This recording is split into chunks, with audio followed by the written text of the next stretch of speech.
今年9月下旬，美国商务部以应对全球芯片危机为名，强硬要求包括台积电、三星在内的20多家芯片相关企业交出被视为商业机密的库存量、订单、销售记录等数据，缓冲期为45天。周一是各企业提交信息的最后期限。据悉，包括台积电在内的23家企业已经完成了答复。台积电对外宣称，其中的敏感数据并未提交。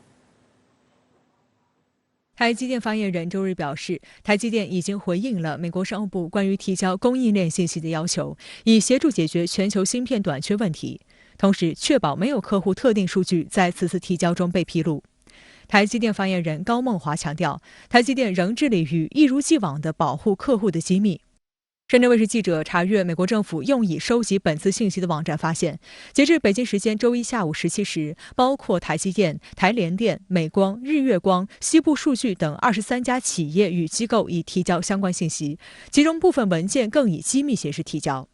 网站显示，台积电在上周五提交了3个档案，包括一份公开表格以及2个包含商业机密的非公开档案。公开数据中只列出了一般可识别的信息，例如制造的产品类型和比例，并未列出客户公司和交货时间等关键信息。同时，台积电预计2021年营收将达到566亿美元。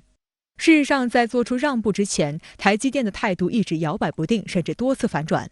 9月30号和10月6号，台积电曾2度强调不会泄露敏感资料，但10月22号，台积电却认输妥协，表示会按时交出数据。仅3天后，台积电的态度再次发生微妙变化，表示不会按美国的要求完全上交数据。尽管美国宣称信息共享是所谓自愿的，但美国商务部却威胁行业代表，如果不回应美方要求，美国政府将援引国防生产法或其他法律来采取强制措施。Of course, if they don't comply, then we have other tools in our toolbox to require them to give us data. I hope we don't get there, but if we have to, we will.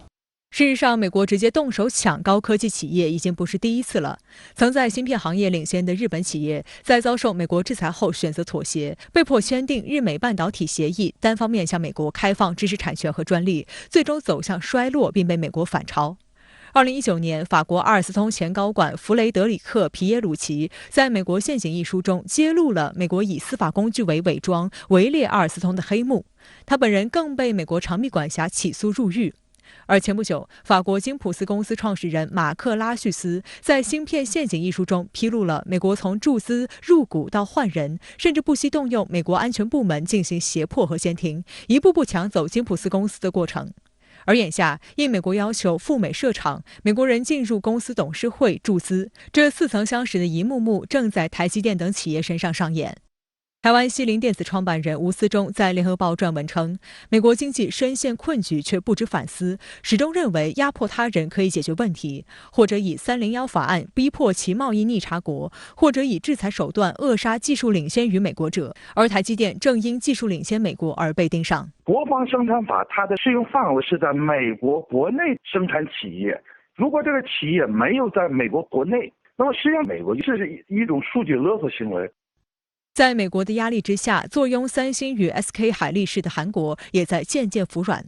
韩国财政部周日在一份声明中表示，三星电子和 SK 海力士所在的韩国科技公司正准备自愿提交相关信息，并补充称，这些公司一直在与美国就提交数据的范围进行谈判。当地媒体报道称，这些公司只会部分遵守信息要求。外界注意到，美国要求企业提供的涵盖技术节点、客户情况、库存、订单、材料及设备采购情况等诸多信息，很多都属于商业上的红线。